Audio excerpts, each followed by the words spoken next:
Welcome to Into the Margins, where we dive into the margins to find what makes businesses profitable in order to inspire the next generation of entrepreneurs.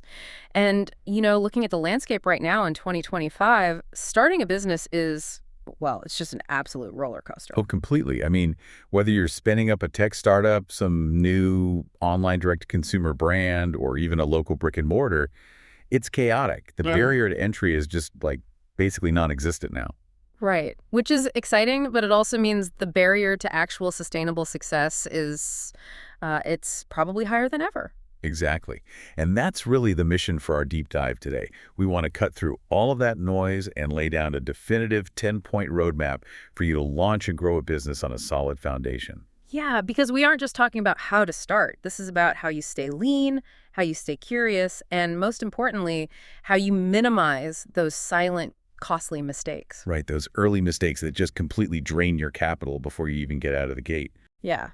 And we're keeping this actionable, no theoretical fluff today. So let's jump into the first major reality check.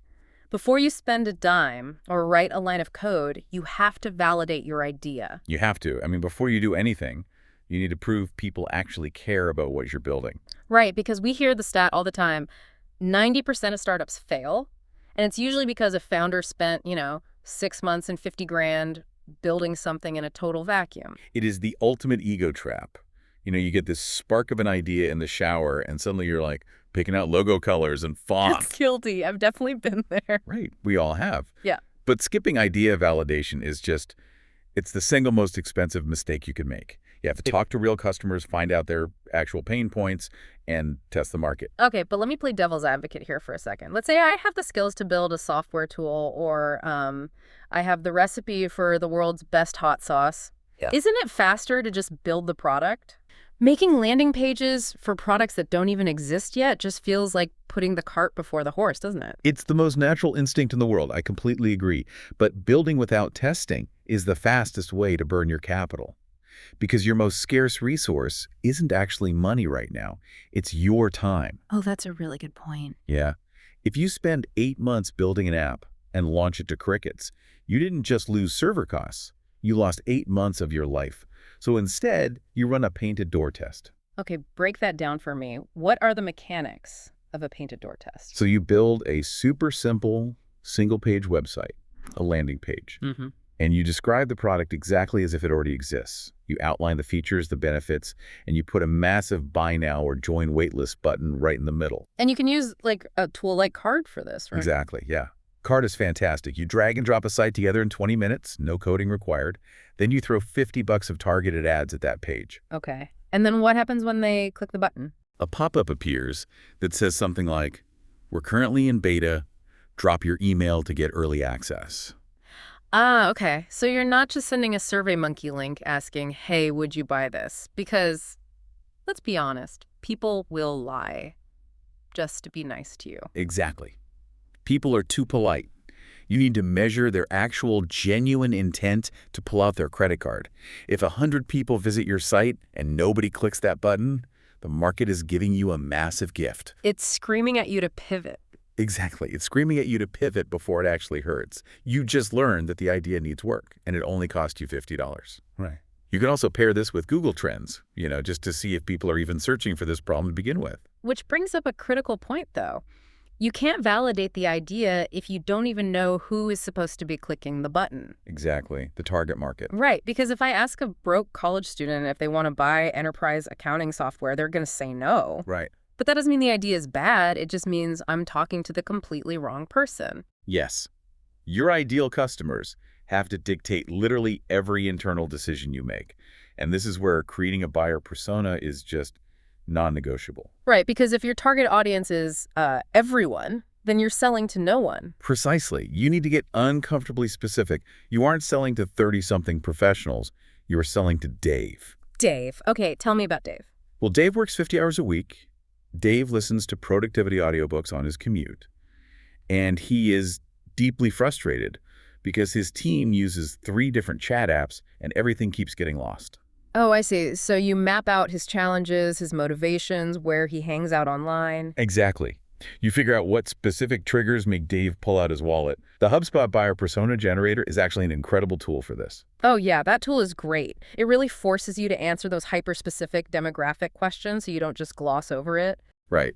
And once you know exactly who Dave is and your landing page proves that Dave actually wants this, that's when you transition from the theoretical to the structural. You need the actual vehicle to deliver this to him. Okay, so let's talk about the blueprint.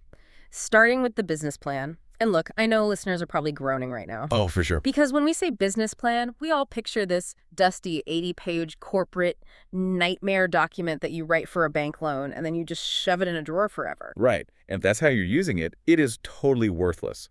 The traditional business plan is basically a relic. What actually matters is the process of planning. It has to be an internal roadmap for your own decision-making. So what does a functional, lean business plan actually look like? It just needs a few core pillars. An executive summary, your market analysis proving Dave exists, your product description, marketing strategy, operations, and financial projections. Got it. And LivePlan is actually a really great resource for this, right? Yeah, LivePlan is fantastic for keeping it a living, breathing document. But doing those financial projections usually forces founders to confront the thing they hate most. The legal paperwork. The legal paperwork, yes. It's so tempting to just let your eyes glaze over and go back to tweaking your logo in Canva. But legal structure matters so much. It really does. It legally dictates your taxes, your personal liability, and whether or not you can ever raise serious funding. Okay, so let's break this down. The default for most people is just a sole proprietorship. It's simple, it's free, you just start selling. But there's a massive catch. Unlimited personal liability. That's the catch. In the eyes of the law, you and the business are the exact same thing. So if your product, like, accidentally harms someone or you break a lease... They can come after your house, Yeah. your car, your personal savings account. Yikes. That's terrifying. So the next step up is the LLC, the limited liability company. Right. And I like to think of an LLC as a very reliable, heavy-duty Jeep. It's incredibly popular for solo founders or local brick and mortars because it builds a firewall, it protects your personal assets, and it's flexible. But, and this is where I think a lot of tech startups get tripped up, if I want to build the next massive software platform and I want to get millions from venture capitalists, I can't drive a Jeep to Sand Hill Road. No, you cannot put rocket fuel in a Jeep. If your goal is high growth, venture-backed scaling, you almost always need to structure as a corporation, a C Corp. Wait, why do VCs hate LLCs? It comes down to equity. VCs require something called preferred shares, which is basically a VIP ticket that guarantees they get paid back first if you go bankrupt. Corporations are legally wired to easily issue those preferred shares and to create stock option pools for employees. LLCs just aren't built for that. Oh, wow. Okay, that makes total sense. You have to match your structure to your funding. So if you're bootstrapping, meaning you're funding it yourself, an LLC is fine. Perfectly fine. But if you structured as a C Corp, you can start looking at angel investors using platforms like AngelList. Or if you're building a physical product, crowdfunding is huge. Things like Kickstarter. Kickstarter is brilliant because it's validation and funding wrapped into one mechanism. Exactly. And we shouldn't forget traditional debt for Main Street businesses. Huh? Getting loans backed by the SBA, the Small Business Administration. Oh, absolutely. The SBA lowers the risk for the bank, so you get decent interest rates. Okay, so let's summarize where we are. We validated the idea. We know Dave. We set up our LLC or C Corp, and we secured the bag. Now, we actually have to build the thing. The execution phase. This is where we bring in the MVP, the minimum viable product. And the golden rule here is just don't wait for perfection. You have to launch a simplified version that solves the core problem. Yes, because the psychological trap here is perfectionism. People wait months or years to launch because they are terrified of being judged. Right. I always use this analogy. An MVP is like pitching a sturdy tent in the woods so you can survive the elements today. If you wait 5 years to build a luxury cabin, you're going to freeze to death in the meantime. That is a perfect analogy. Get the shelter up. Right, because once you're in the tent, your early users might say, hey, we don't even need a cabin. We just need a tent with a better zipper. Exactly. The true value of the MVP is using that early feedback to iterate quickly without wasting your resources. Yeah. If you build the cabin in secret, you might spend half your budget on hardwood floors when the customer actually wanted a bigger kitchen. Yep. You have to co-create with your users. And part of that execution is setting up your digital headquarters. Your online presence. Yes. In a digital-first world, your website is your HQ. And it has to look professional. But you don't need to hire a $10,000 agency on day one. You can use Webflow or Squarespace. They're essential builders. And if you have a local business, your Google Business profile is arguably even more important than your website. Oh, 100%. Because if a pipe bursts in my house, I'm not leisurely browsing a plumber's About Us page. No, you're searching emergency plumber and looking at the Google Map pack for whoever has the best star rating. If you haven't claimed that profile, you just don't exist. Right. But, okay, so we have the MVP, we have the website, but a great product in a vacuum is still going to fail. We need traction. Marketing, metrics, and mentorship. Let's start with marketing. And the hard truth here is that marketing has to start months before your launch day. It really does. You have to collect emails, share valuable content, and build anticipation. If you wait until launch day, you are launching to an empty room. And MailChimp is still a great tool for managing that early email list. But you also need to think about organic traffic, search engines. Right. The Backlinko SEO Starter Guide is phenomenal for this. Yeah. You have to optimize for search from day one so Google knows who you are and can show you to Dave. But once you start driving traffic, you have to measure it. And this is where data-driven decisions beat gut feelings every time. Okay, but I'm going to push back here.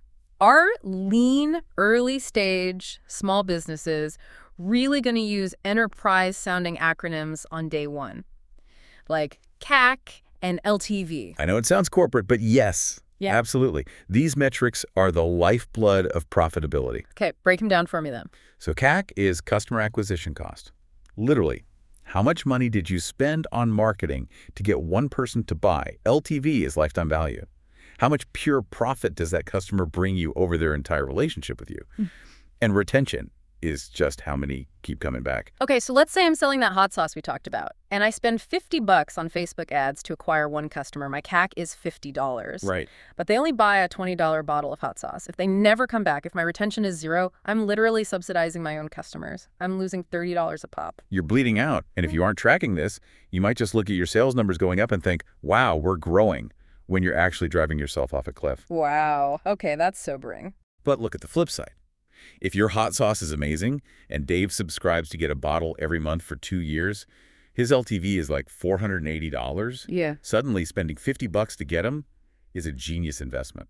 So what tools do we use to track this? Google Analytics is great for web traffic, and Mixpanel is incredible for tracking what users actually do once they're inside your product.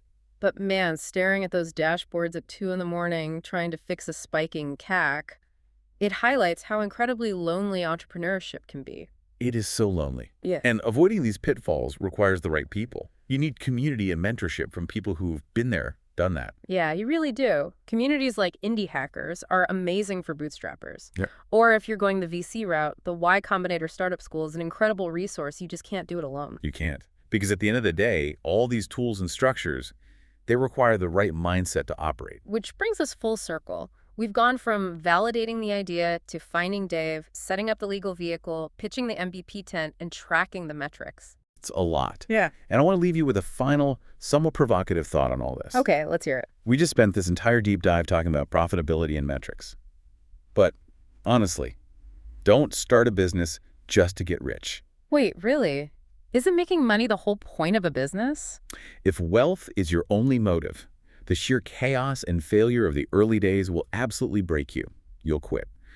The true reward is the skills you build, the customer-focused mindset. It's about creating something that lasts. If you focus on providing value, the money becomes a natural byproduct. I love that. Focus on the skills, not just the bank account. Well, that is a wrap on today's deep dive. If you found value in this roadmap today, please hit that like button, subscribe, and drop a comment below. Yes.